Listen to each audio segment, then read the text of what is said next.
Sabemos lo que te hace reír. Hemos sido cómplices. Sabemos cuando tienes prisa.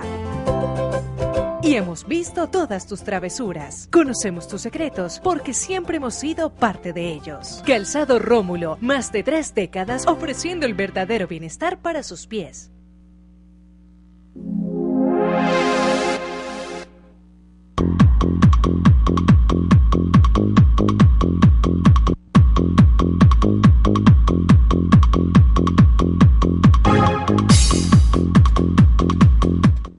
Transportes especiales a cargo. Confianza en la vía, con sentido social.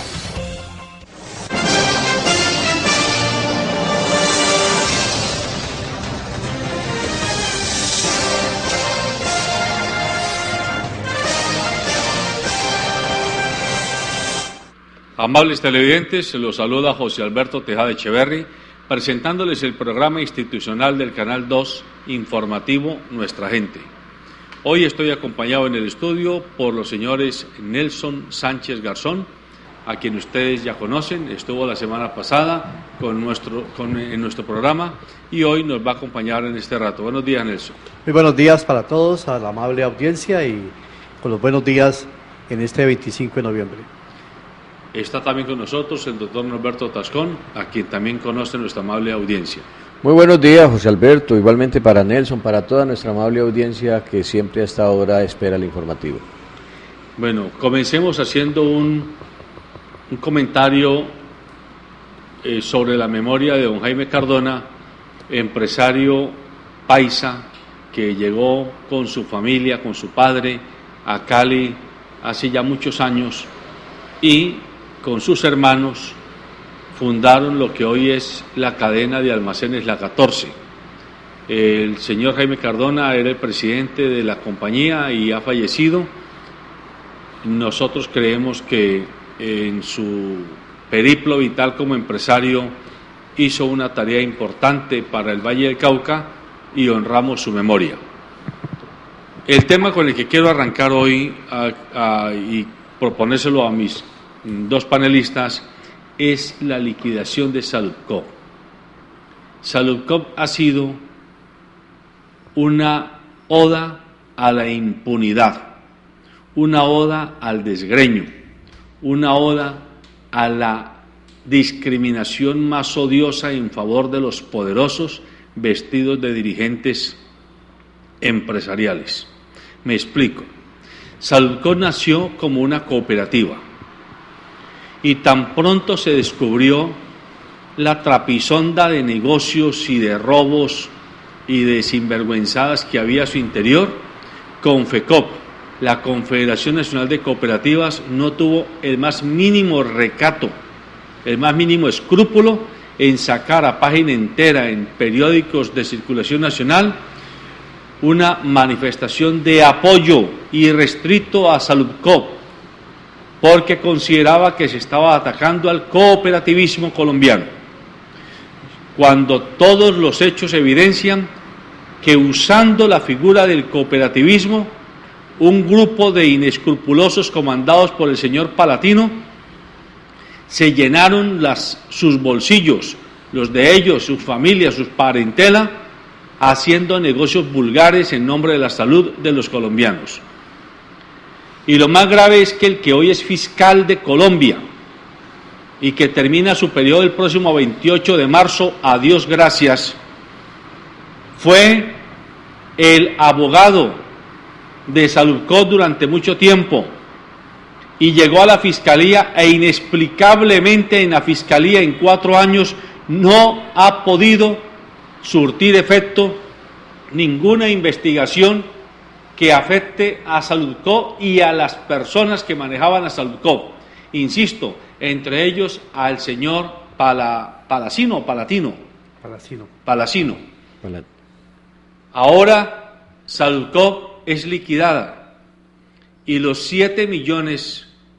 casi 7 millones de afiliados van a quedar diseminados principalmente en Cafesalud, que era otra empresa del grupo Salubcop y que ahora el gobierno ha decidido adecuar para que sea la receptora de la mayoría de los afiliados.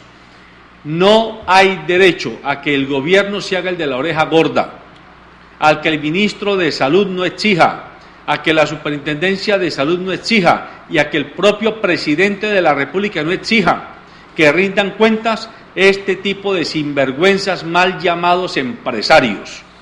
Este es el punto con el que quiero arrancar y quiero pedirle a don Nelson y al doctor Tascón que manifiesten sus opiniones al respecto. Completamente de acuerdo, director. Estamos ante un hecho que es una vergüenza pública, sobre todo en un proceso tan determinante como es la garantía de la salud, un derecho fundamental violentado por la incidencia del poder económico, aprovechando pues todo el tema de los contactos y los espacios que estos inversionistas hacen en el sector salud. Quiero comentar las distintas columnas de prensa y comentarios de especialistas que han hecho seguimiento de este grupo y la relación que este grupo se ha denunciado tiene la familia presidencial del doctor Uribe, que obviamente facilitó mucho la proyección y la consolidación de este grupo, de esta familia en el sector de salud.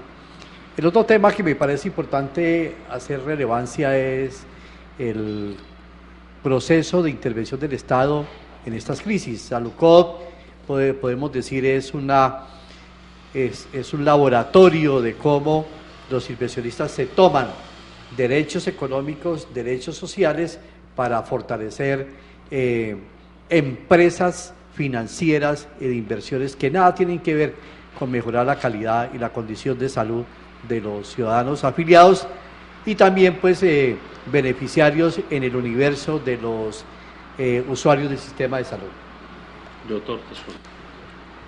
Pues José Alberto, a mí me parece que esto de Café Salud, que es una empresa de ese consorcio, porque es que Salucod no es solamente como tal Salucod, sino que tiene allí también dentro de sus empresas a Salucod y hay otra Cruz empresa. Blanca. Y Cruz Blanca, exactamente. Café Salud la compró Salucod en el 2002. Exactamente. Es decir, que son 3 EPS convertidas en una. Por eso el número de afiliados que tiene esta empresa, esta Salucod, es de 4.600.000 usuarios, que no es una cifra despreciable en Colombia tener esto. Pero yo comparto con Nelson, José Alberto, es que esto es exactamente lo que ha venido ocurriendo cuando del poder se adueñan aquellos que solo tienen en su mente usar el Estado para sus propios intereses. Y esto comienza precisamente con la familia presidencial, la de Álvaro Uribe. Cuando la señora de Álvaro Uribe era miembro activo, parte de esa empresa llamada Salucod, y en la que precisamente quien es hoy el actual fiscal de la Nación era quien defendía los intereses de esa empresa. Pero vea usted que a mí este tema de Salucod, lo que me lleva a pensar con la decisión del gobierno es que estamos jugando a Simón el Bobito. Todos recordamos cuando niños esa fábula y era abrir un roto para tapar otro. Pues a mí me parece que lo que están es tratando de lavar las condiciones de Salucod, pero sin perder absolutamente nada. Y vea usted que una de las condiciones de la liquidación es trasladar, congelan los bienes de Salucod, pero le trasladan inicialmente al mínimo por 90 días todos los usuarios a Salucod, a Café Salud. Pero Café Salud es una EPS de ese consorcio. Entonces es pasar la plata de un bolsillo a otro y dejarle la deuda a Salucod, que al final de cuentas queda como la casa del caracol, llena de deudas, llena de dificultades, y termina el Estado asumiendo la responsabilidad del pago de todos los pasivos que tiene esa empresa. ¿Por qué? Porque le van a trasladar a Café Salud todos los activos productivos de Café Salud. Entonces, a Salucod, perdón. todos los activos productivos de Saludcol se los van a trasladar a Café Salud. Lo que quiere decir es que pareciese que nos han puesto en esta cortina de humo y al final los bienes de esas empresas seguirán intactos, pero en otra que es una subsidiaria creada por ellos mismos, o mejor, adquirida por ellos mismos. A mí particularmente me parece que a los colombianos nos engañan todos los días, y con el visto bueno del presidente de la República, del superintendente de la salud, del ministro de la salud y de todos aquellos organismos encargados de la fiscalización, incluida la Fiscalía General de la Nación. Yo creo que no se justifica que a los colombianos nos den ese tratamiento, que simplemente trasladan unos usuarios en salud de una EPS a la otra, van a liquidar, me supongo, tanto Cruz Blanca como Saludcol, y se quedará Café Salud como la empresa que recogió todos los bienes de las anteriores, lavarán su imagen y sencillamente eso, que es lo malo, que es Saludcol, queda ya con sus deudas, queda con sus dificultades, y Estado colombiano arregle ese problema. Liquidan Saludcol y como no hay bienes, ni esos bienes se determinaron para nada distinto que para seguir prestando el servicio de Café Salud, como son las clínicas, como son la parte operativa, pues entonces el Estado redimirá las deudas que le queden a Saludcol. Jugada, lógicamente, a la que estamos acostumbrados permanentemente por este Estado lleno de mentiras y de marrullas. Pues lo más grave, Nelson y doctor Tascón, es que a lo de Saludcol se le debe sumar lo de Capricorn. Capricorn es la gran EPS del Estado, que tiene deudas por 2.7 billones de pesos, con una cantidad de IPS, o sea, clínicas, hospitales, centros asistenciales de salud, y que también está en liquidación, y que ya el Congreso de la República aprobó un cupo de endeudamiento especial de 500.000 millones de pesos, no para reflotarla, sino para también comenzar a derivar toda la cantidad de gente que tiene de afiliados. Perdón, tienes 2.7 millones de afiliados, ¿sí? Y tiene una deuda de 1.3 billones de pesos a las diversas instituciones de salud. Y hay denuncias de graves irregularidades en Capricorn. También allí ha habido la feria de los contratos, de facturas y de cheques girados sin ningún tipo de orden de servicio.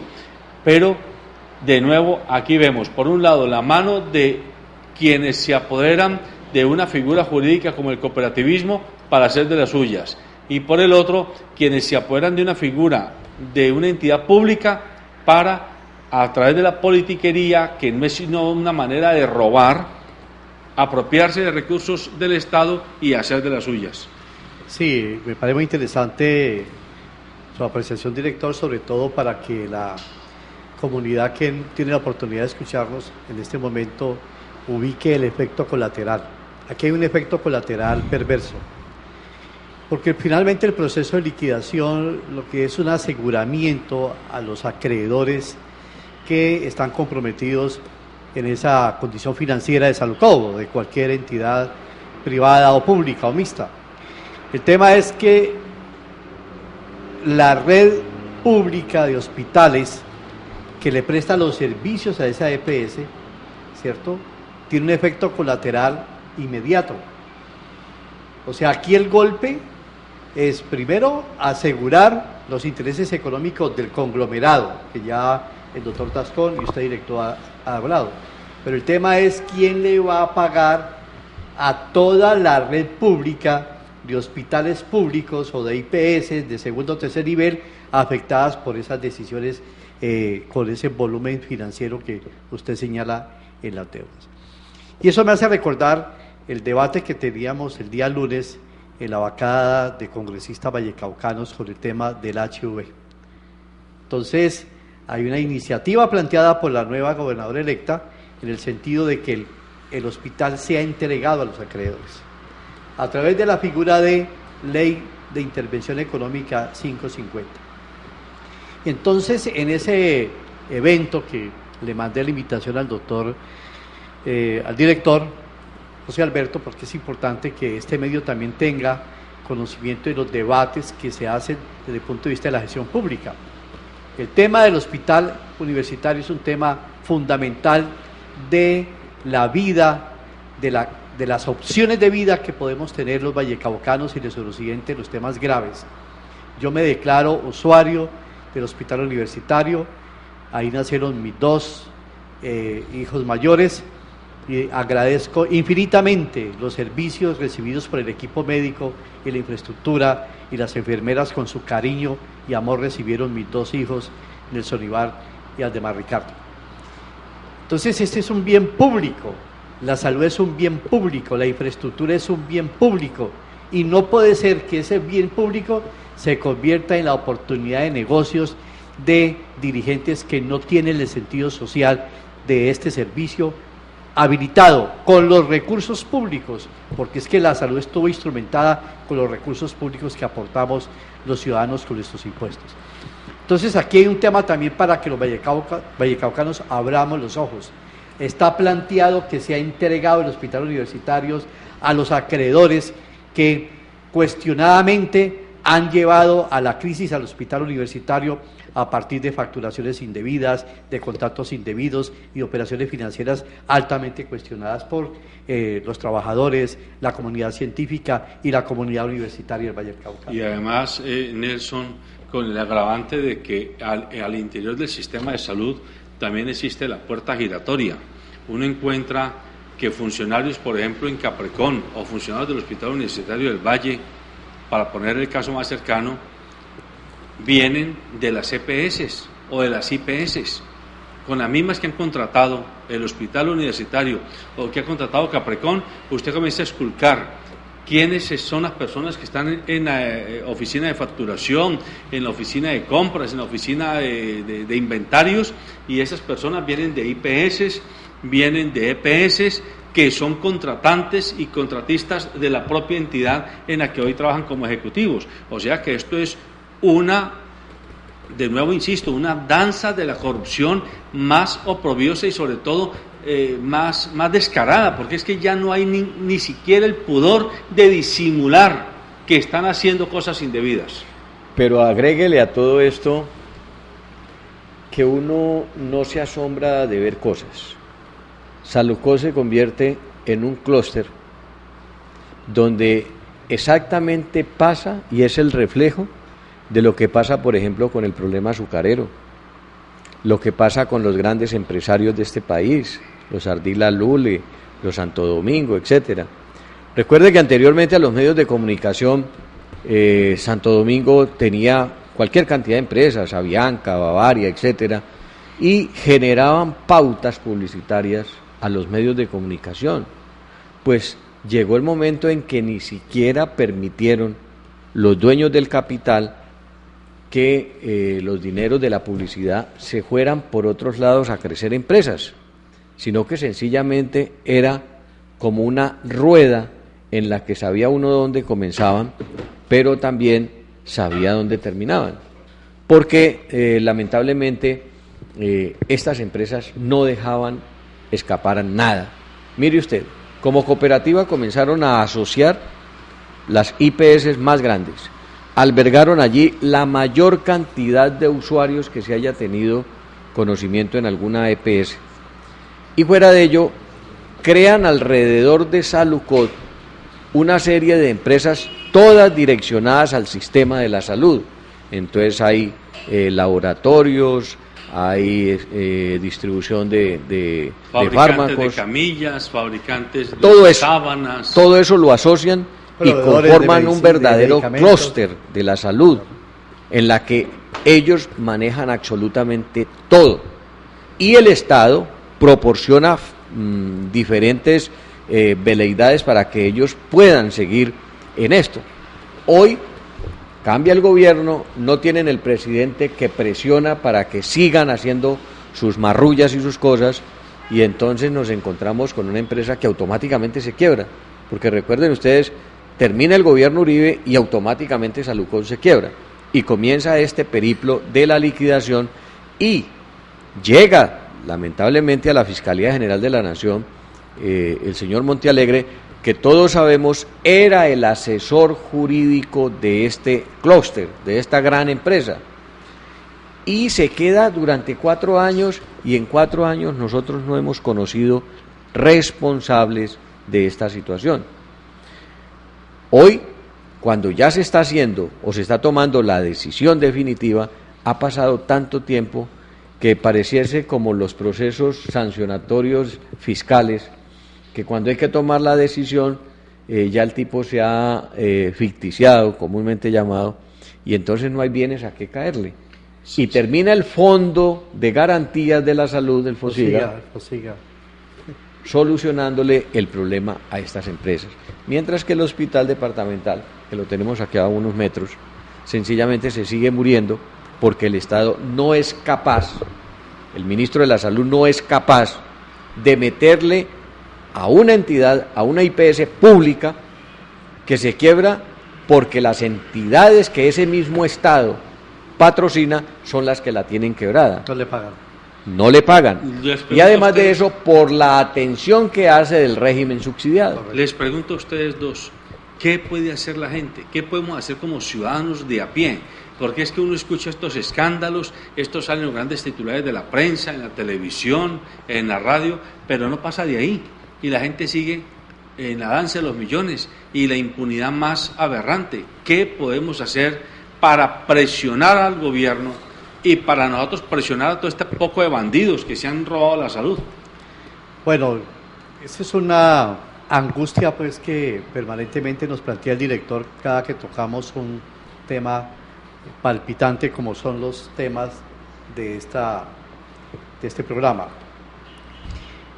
Yo insisto que aquí tenemos que avanzar y reitero, vengo motivado del tema pedagógico que podamos hacer desde este medio a la conciencia ciudadana. Porque es que esa crisis que nosotros hoy anunciamos a través de la apertura introductoria del programa que hace el director de Salucol, la tenemos acá. Hoy tenemos una crisis del hospital universitario y la red hospitalaria departamental, porque es Cartago, es Tuluá, es Buga, ¿cierto? Es Buenaventura, toda la infraestructura de la red hospitalaria pública que creó el Estado es presa de los intereses económicos, de operaciones financieras, doctor Tascón, como usted bien lo señala, no de operaciones de mejorar la capacidad instalada para atender la población, sino de operaciones financieras de conglomerados económicos que se han asociado para aprovechar la coyuntura de un Estado que definió entregar la salud a particulares. Eso es como desde el punto de vista de la conciencia, de la pedagogía que tenemos que tener claridad, porque es que este modelo hay que seguirlo reevaluando.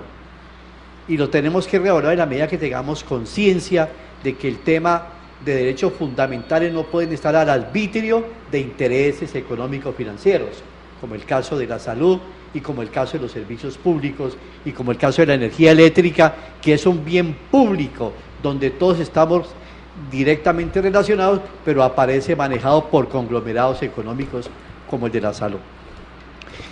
Elevar la conciencia, nosotros como usuarios de los sistemas de salud tenemos que exigir. Aquí tenemos un caso también relevante, doctor Tascón y director, el caso de Confenalco. Confenalco es un aparato que también aprovechó toda la estructura cooperativa que existe en el país para apropiarse de la operación y los recursos de salud. Yo soy usuario de Confenalco y he tenido que recurrir a derechos de petición y voy a recurrir a tutela para mejorar la respuesta de esta institución. Y nos encontramos que también es presa de movimientos de conglomerados económicos del grupo de los 8 que se está hablando en el país, que se están apropiando progresivamente de todos los operadores de salud. Y la infraestructura de Confenalco y la red que Confenalco tenía de sus servicios especializados como urología, cardiología, etcétera, aparecen ahorita todos remitidos a la clínica mal llamada del Huesario. Es decir, una clínica que no tiene infraestructura, que no tiene capacidad técnica, tecnológica y científica para atender y reemplazar toda la red operativa que tenía Confenalco, por la cual nosotros nos vinculamos. Esa es una realidad. ¿Qué hay que hacer? Recurramos a las instancias pertinentes, al defensor del pueblo, a la Contraloría, porque en la medida en que nosotros como usuarios directos y como damnificados de estas operaciones financieras en el sector salud guardemos silencio, ellos podrán actuar con manos abiertas. Pero hay algo para responder la pregunta que hace José Alberto. Tuviéramos un Congreso que legislara honestamente, tuviéramos unas fuerzas del Estado que fueran honestas con la postura para la cual fueron elegidos, etcétera, yo creo que Colombia sería un país completamente distinto. Vea usted, una de las cosas que no se controla en el Congreso, ni en la Superintendencia, ni en el Ministerio de Salud, sin salirme del tema de las EPS, es precisamente que éstas crecen exponencialmente sin ningún control. Y por decirle, una empresa de esta sale con un boom y presta unos servicios tales que la gente se entusiasma con eso, abandona unas EPS y se pasa a esas nuevas. Y eso crece de tal manera, tan exponencialmente, que no hay en un momento dado capital con qué atender los usuarios que han llegado a esto. Pues yo soy de los que creo y diría que como un aporte a la discusión, es que el Congreso legisle, el gobierno legisle para que las EPS tengan el número de afiliados de tal manera que corresponda a la capacidad de capital y de infraestructura que tenga para la prestación del servicio. Porque es que lo que dice Nelson es válido. Si yo tengo una clínica donde puedo atender 50 personas y a mí me dan la posibilidad de volverme de IPS a EPS y comienzo a crecer en la atención, pues llegará el momento en que no tengo con qué prestar el servicio. Y ahí es donde uno comienza a ver como los males de todo esto. No hay un control efectivo sobre la creación de las EPS y los topes, porque hay sí mínimos, pero los topes no tienen ninguna regulación, y allí es donde me parece todas las grandes EPS, Capricorn, esta de Salucot, han fracasado porque les llega una cantidad de usuarios que al final no tienen con qué responder a esa capacidad. Y peor aún, el FOSIGA debería de responder por aquellos casos críticos donde, si bien es cierto la legislación, la ley 100 y toda la legislación que se ha expedido en materia de la prestación del POS no alcanzara para que la EPS diera lugar a la atención de las enfermedades catastróficas, para eso es que se creó el FOSIGA. Y el FOSIGA es para ayudarle a aquellas clínicas que tienen casos de atención de pacientes de enfermedades catastróficas, para subsidiarlos, ahí sí, y no como comúnmente se está haciendo ahora, que el FOSIGA está sirviendo es para solucionar las quiebras de las EPS. Bueno, pero entonces yo quisiera, sí, porque el doctor Tascón toca un tema que me parece muy interesante y pienso que nosotros debemos de poner en línea también con el debate nacional. Anoche hubo un debate muy importante, se presentaron iniciativas en el tema, por ejemplo, de declarar la emergencia económica en el sector salud, para que se procure lo que plantea el doctor Tascón. Es decir, el Estado no puede quedarse con los oídos sordos frente a una realidad tan crítica como esta. El Estado tiene que intervenir el sistema de salud y tiene que intervenir justamente a esas EPS que los recursos los ha apropiado para destinarlo a cosas distintas, como fue señalado el caso de Salucot, inversiones en paraísos fiscales, inversiones en centros vacacionales y no en garantizar la infraestructura ya y toda la logística operativa del sistema. Hubo un debate muy importante, tenemos que revisar hoy finalmente los medios, pero hay una solicitud de intervención económica, emergencia social para una intervención económica del Estado para entrar en esos recursos, porque si los recursos están. ¿Dónde están apropiados los recursos? En los grandes patrimonios de estos conglomerados que están operando la salud.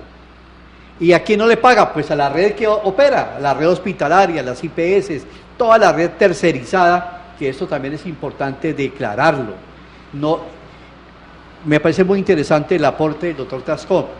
El Estado debiera regular de que da el título habilitante y da las certificaciones de operación a la institución que tenga la infraestructura pertinente para atender niveles de complejidad en los tratamientos médicos, pero no darle la personería jurídica y los recursos del Estado a través de todo lo que ellos reciben por los millones de afiliados, pero eso no responde por la operación y trasladan a los usuarios a que vamos a redes de tercer nivel, tercerizadas, que están asfixiadas económicamente y están quebradas porque no les pagan, como el caso de la red pública y particularmente el hospital universitario. Correcto. Y la conclusión que uno podría sacar así, escuchando lo que ustedes plantean, es que definitivamente así haya buena voluntad de parte de algunos funcionarios del alto gobierno, como el ministro de Salud, por ejemplo, y hayan buenas iniciativas legislativas en el Congreso como esta que usted está mencionando, si no tenemos una superintendencia de salud que haga su papel, esto se queda en letra muerta. Y si no tenemos una Contraloría que haga su papel, esto se queda en letra muerta.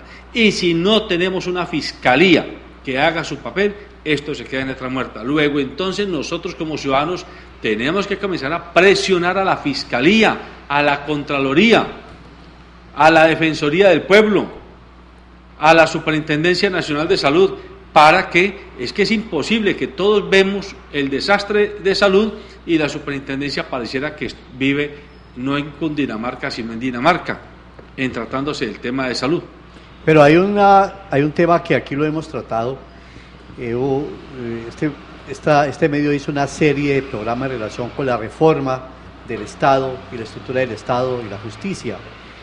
El problema que tenemos es que estos conglomerados, doctor Norberto Tascón, director y escuchas, colocan el superintendente. El conglomerado con el poder económico y político coloca los ministros en las carteras. Estos conglomerados colocan sus cuadros en la dirección de las comisiones reguladoras. Entonces, aquí eligen congresistas. Y evidentemente tienen todo el poder económico para elegir congresistas afectos a la defensa de sus intereses. Es ampliamente comentado que en Colombia hay una mafia que maneja la salud.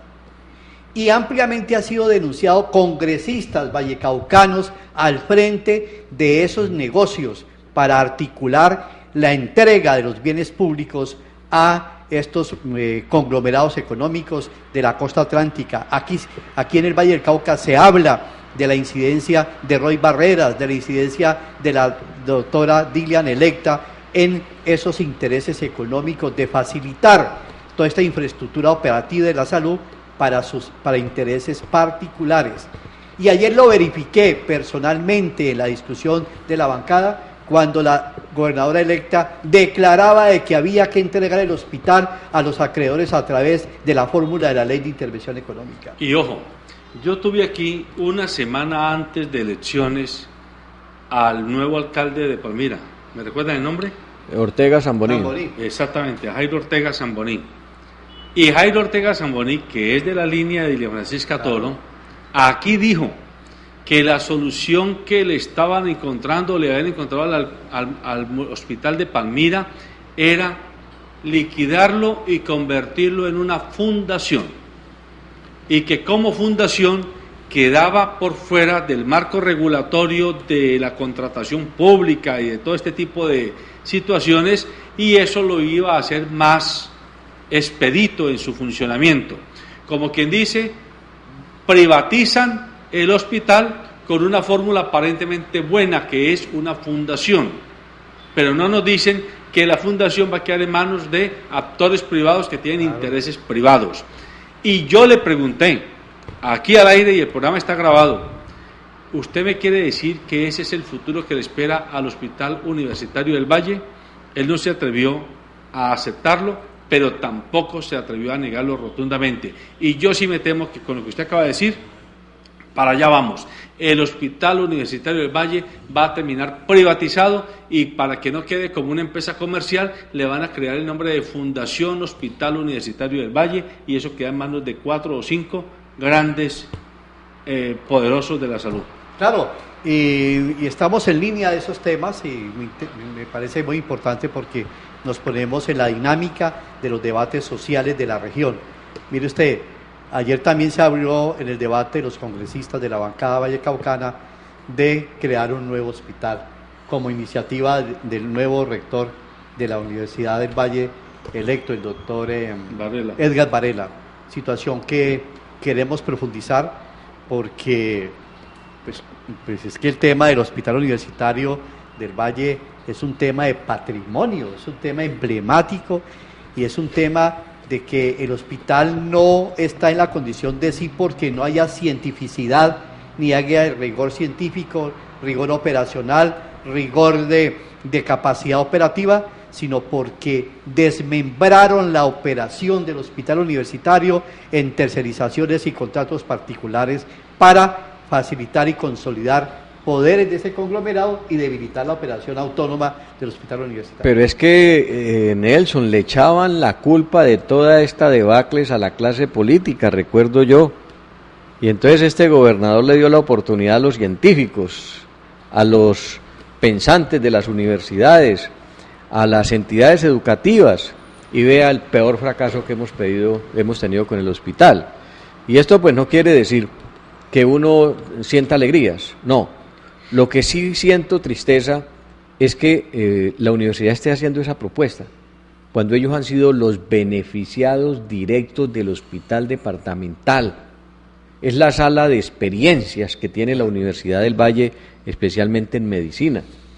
Y venirnos a decir ahora que es que el hospital hay que cerrarlo y crear otro, es exactamente la ola de la que estamos comentando en todo este programa. La mejor manera de solucionarle los problemas a los hospitales es cerrando el que está, se abre otro igual, pero le dejan las deudas al Estado. Entonces, la Saludcop, la fórmula Saludcop. Sí, pero digo yo es la inoperancia de unas personas se desdibuja o se tapa utilizando estas figuras que desafortunadamente la ley las permite. Yo no comparto esa idea y de pronto me distancio de Nelson cuando habla de la ley 550, la ley de insolvencia, que establece, y yo he sido uno de los que he defendido, y lo digo con razones, el tema de la ley 550, porque es que el gran problema de las entidades públicas es que la ley les creó una especie de salvaguarda para que no se terminen. ¿Y por qué la veo yo positiva, Nelson? Porque yo no quiero que el hospital se privatice. Yo sé que ojalá tuviéramos una cosa menos dolorosa, pero para mí es supremamente de muerte y como una estocada que por no tomar decisiones el hospital no lo intervenga. Y uno sabe dónde comienza la intervención, Nelson, sí, claro. Y ya sabemos en Encali la suerte, sí. Ya sabemos en Ensirva la suerte. Uno sabe dónde comienza la intervención, pero no sabe dónde termina, y ahí está el ejemplo de lo que quisieron hacer ahora con la clínica antigua del Seguro Social. Entonces, cuando estamos hablando de ley 550, si bien es cierto, es una ley que en primera instancia favorece con los ingresos que se tengan el pago de los pasivos de los trabajadores y la garantía de los salarios y demás, lo que no es menos cierto es que los deudores del hospital departamental son precisamente quienes le han entregado su capital en farmacia, en bienes y servicios, etcétera, o trabajo laboral, como sucede con muchas de esas cooperativas que han creado, entre otras, allá adentro, y que les deben. Entonces, mientras no haya una especie de par, como decimos en las universidades, mientras no haya una especie de par al lado del gerente, es decir, que haya un gerente nombrado por el hospital, por su junta directiva, por el gobernador, etcétera, y no haya un gerente nombrado por el ministerio, en este caso la connivencia entre salud y Ministerio de Hacienda se tiene que dar, para que sean una especie de dos gerentes manejando un hospital para salvarlo de la crisis y la deuda en que está. Desde ese punto de vista, no perdiendo la fundamental razón, que es que el hospital sea público, que no se pierda lo público en manos de lo privado en estos vericuetos de la aplicación o no de una determinada norma. Y lo que sí, ojalá hubiese una cosa anterior a esto.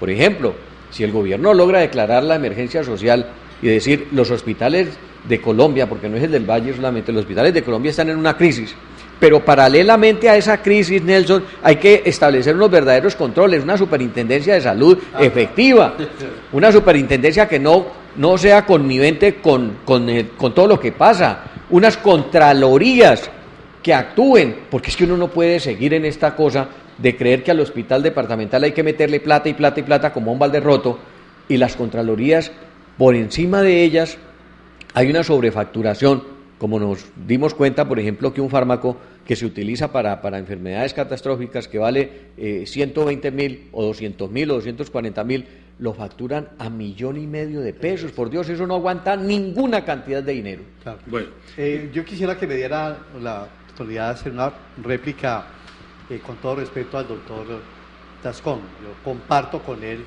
de que hay medidas instrumentadas para atender condiciones críticas empresariales y financieras. La ley 550 del 99 fue eso, fue una disposición del Estado para intervenir y fue creada para la intervención de la crisis financiera, recuerda, doctor Tascón, en cabeza de la presidencia de Andrés Pastrana. Okay, perfecto. Y yo he estado siguiendo varios procesos de empresas en ley 550. El tema capital que tenemos en este caso es que los acreedores, por ley 550, son los que toman el control de los activos y la operación de la empresa intervenida. Y el tema del hospital universitario es que esos acreedores son altamente cuestionados por lo que usted acaba de plantear, doctor Tascón, porque hay unas facturaciones, hay unos servicios que aparecen cuestionados por los trabajadores y por la comunidad científica en relación con la calidad. Entonces, antes de ese proceso, entiendo que hacia allá avanza la investigación de determinar la calidad de esas acreencias. Recordemos todos que cuando se intervino en Cali, el monto de acreencia era de 1.300.000 millones, y en el proceso de intervención económica, las acreencias crecieron a 3.2 billones. Entonces, ese es un fenómeno supremamente importante que la comunidad tiene que estar muy abierta. No me niego a un proceso de intervención 550, pero hay que limpiar, hay Totalmente que examinar la creencia, hay que buscarles cuáles son las legítimas, claro. Hay que determinar finalmente, que quiero cerrar este comentario para no redundar tanto, es que el hospital no está en dificultades porque no tenga capacidad de operación, sino porque la plata de sus servicios no se la han pagado. No la pagan. Y esa plata de los servicios está en los estados financieros de los conglomerados que controlan las EPS y que el Estado permite eso. Entiendo entonces que la emergencia social y económica es para deshabilitarle esos recursos, esos conglomerados, y que le paguen las cuentas por pagar pendientes que tienen con la red pública hospitalaria. Y agréguele a eso con la venia, José Alberto, que aquí lo hemos dicho en infinidad de ocasiones y ustedes lo conocen, y es que el hospital, la dirección administrativa del hospital, la gerencia del hospital, no ha sido efectiva en un elemento fundamental para la vida del hospital. Nosotros sabemos que el hospital científicamente, estructuralmente, operativamente, tiene todas las condiciones. Pero en materia de facturación, a mí me parece que trabajan todavía hace 40 años atrás. Es decir, la facturación del hospital es manual, la facturación del hospital es llena de glosas, la facturación del hospital le permite a las EPS ampararse en esos errores de muchos de los funcionarios que están allí para no pagar las deudas. Bueno, el tema es muy largo, es muy ancho, es muy complejo, pero aquí lo que hay como hilo conductor es la privatización solapada o evidente a la que asistimos con las entidades de salud, las entidades públicas, quiero decir, porque Posiblemente lo que está pasando con el Hospital Universitario del Valle y con los demás hospitales de la red pública de salud del departamento y muchos del país es que su fin va a terminar en manos del sector privado. Y esto, en este último pedacito que lamentablemente el tiempo no nos da, lo quiero conectar con la privatización de la que fue objeto la generación de energía eléctrica en el país. Y aquí hay que decirlo claramente, los señores constituyentes del año 90, que hicieron la Constitución del 91 y que la mostraron como la Constitución más democrática, más libertaria de América, más avanzada de América, nos metieron un golazo. Y el golazo es que prepararon el edificio constitucional para que le diera entrada a saco roto a la privatización de los servicios públicos, de la salud y de la educación en este país. Y hoy, 25 años después, estamos viendo los resultados. Hoy estamos asistiendo a la privatización de la salud, como ya lo hemos explicado en este rato. Ya la educación es privatizada en amplios sectores del país a nivel medio, a nivel técnico, tecnológico, profesional, universitario. Y además privatizaciones sin control, como lo que pasó con la Universidad San Martín, privatizaciones sin control como lo que ha pasado con la Universidad de Sucre, con las universidades, diversas universidades del país que hacen fiestas con la plata que pagan los estudiantes, es decir, los padres de familia de los estudiantes, y con las platas que reciben del Estado a título de una cantidad de contraprestaciones por estarle brindando el servicio patriótico de educar a los colombianos a estas entidades universitarias. Y si lo vamos a ver en la energía, pues igualito. Hoy tenemos que la generación de energía está en manos privadas, no está en manos públicas, pero fueron públicas.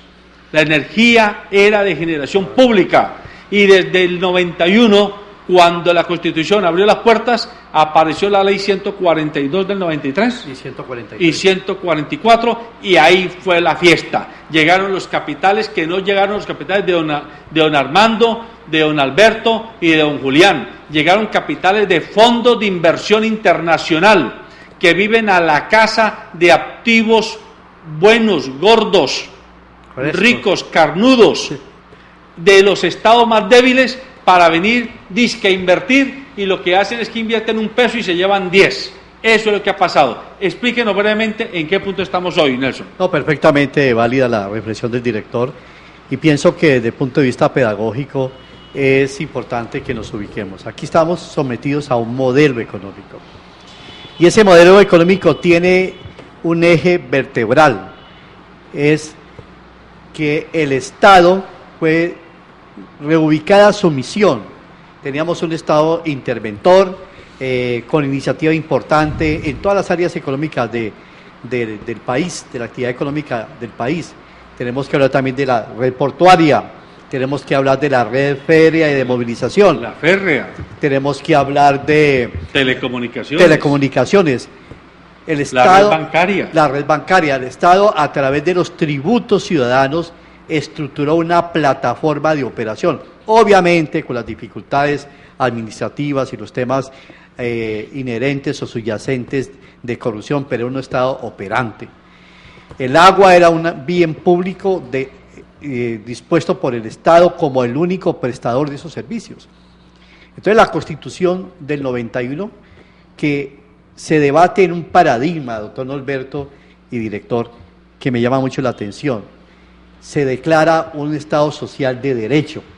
Esa es la estructura ideológica de la Constitución del 91, pero atravesado por un modelo económico de alta financiación, de la recuperación de recursos a través de esa disposición que tuvo la Constitución, de que el Estado era el garante de la prestación de los servicios de salud. El Estado es garante de la prestación de los servicios públicos. El Estado es garante, pero la operación la hacen los operadores privados. Entonces, lo que nos hemos encontrado es que el componente de nuestra facturación del servicio de energía integra, como lo dijimos en el programa anterior, los costos de generación, de transmisión nacional, de transmisión regional, de distribución local y de comercialización. Eso es lo que nos facturan a nosotros en cada kilovatio que marca nuestro contador. Pero la sorpresa que nos hemos encontrado es que el componente más costoso es el componente de generación. Y ese componente de generación lo hacían empresas públicas, en el caso vallecaucano EPSA, la empresa regional de generación, del cual eran socios en Cali, era socio en Chicayá, era socio en la CBC. Eso pasó a un conglomerado privado internacional que llamó Fenosa. Corelca, la Corporación Regionales de la Costa Atlántica, donde están las más poderosas generadoras, pasó también a manos del capital privado, ya lo dijimos el programa pasado, del Grupo Colpatria, inversionistas chilenos, etcétera. Y tenemos la otra red de generación importante, que es de la zona del oriente, que controla Termotasajero, también en manos privados, y una parte importante de generación la controla empresas públicas y conglomerados como ISA y SAGEN, que está puesta en venta hoy en día para acabar de hacer ese clúster que decía el doctor Tascón en el caso de la generación. La sorpresa que tenemos para comentarles hoy, y le pido al director que hagamos un programa pues especial, ya más en el tema de energía, es que los términos de transmisión están regulados: transmisión nacional, transmisión regional, distribución local y comercialización, pero la generación no aparece controlada, doctor Tascón.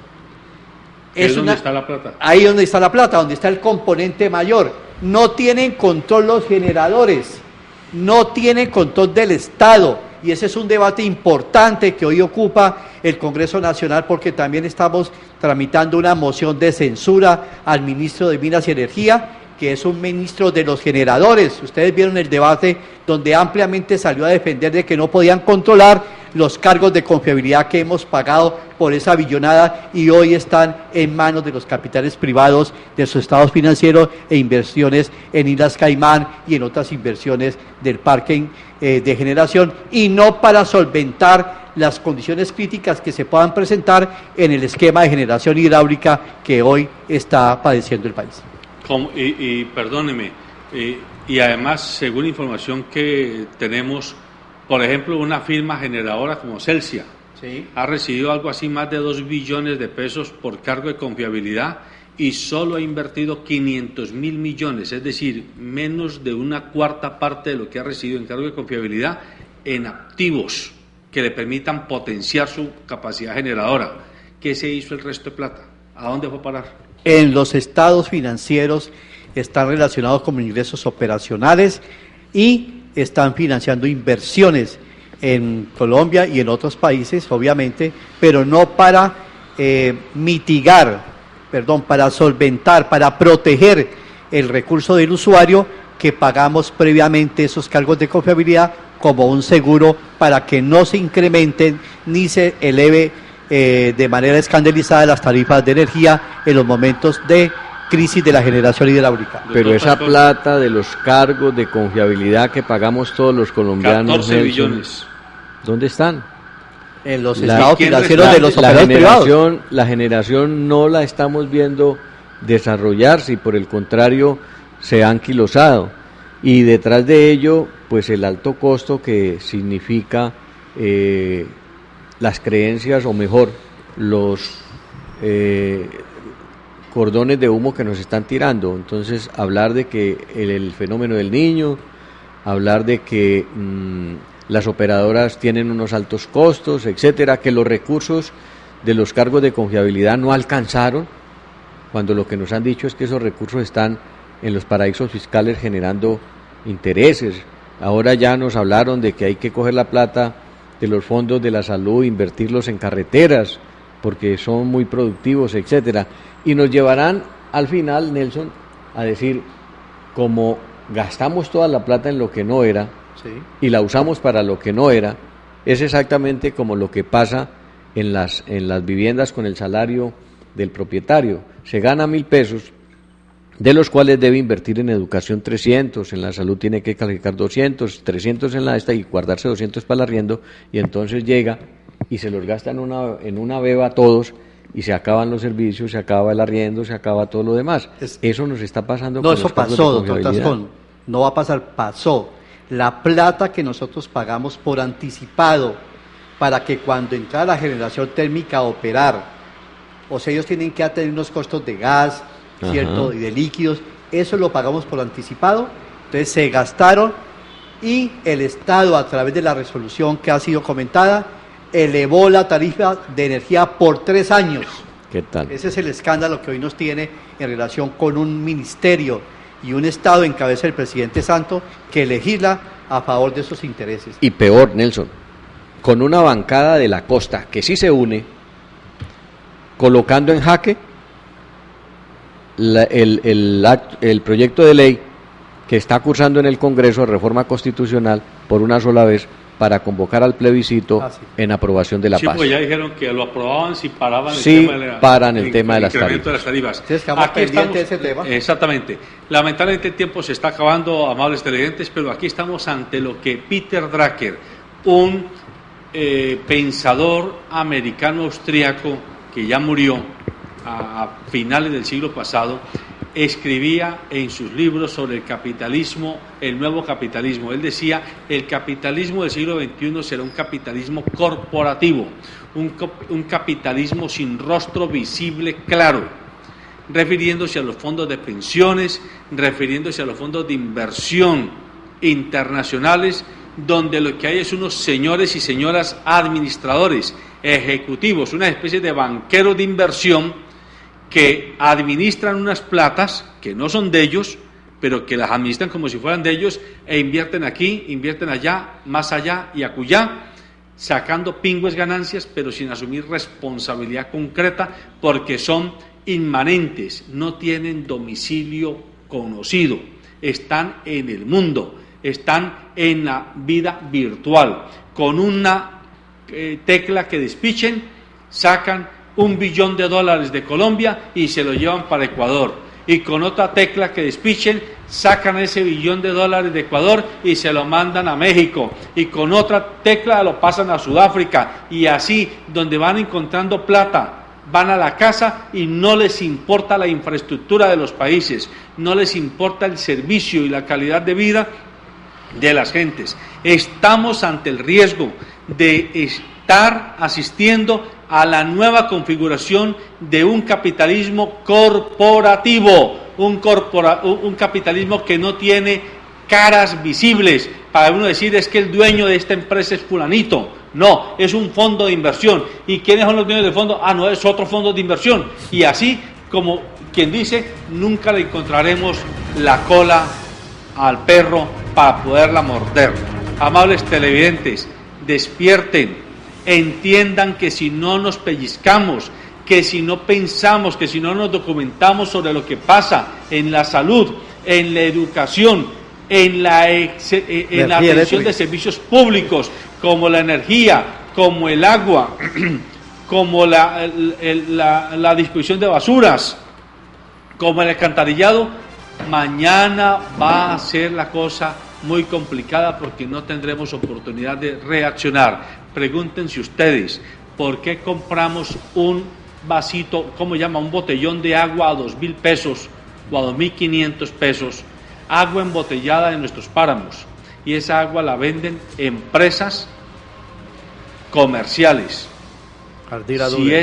Ardila Lule, Coca-Cola, Nestlé, empresas grandes que tienen capacidad, a través de ministros, a través de congresistas, a través de legisladores, de entrar al Estado para legislar en causa propia. Y entonces esos legisladores le entregan un páramo a una, un páramo a otra, un páramo a otra. Y esos se van, se roban nuestra agua y después esa agua robada nos la venden como agua buena. Y el agua más buena es el agua potable que sale por el grifo de nuestras llaves domiciliarias. Amables televidentes, es hora de que despertemos. Buenos días.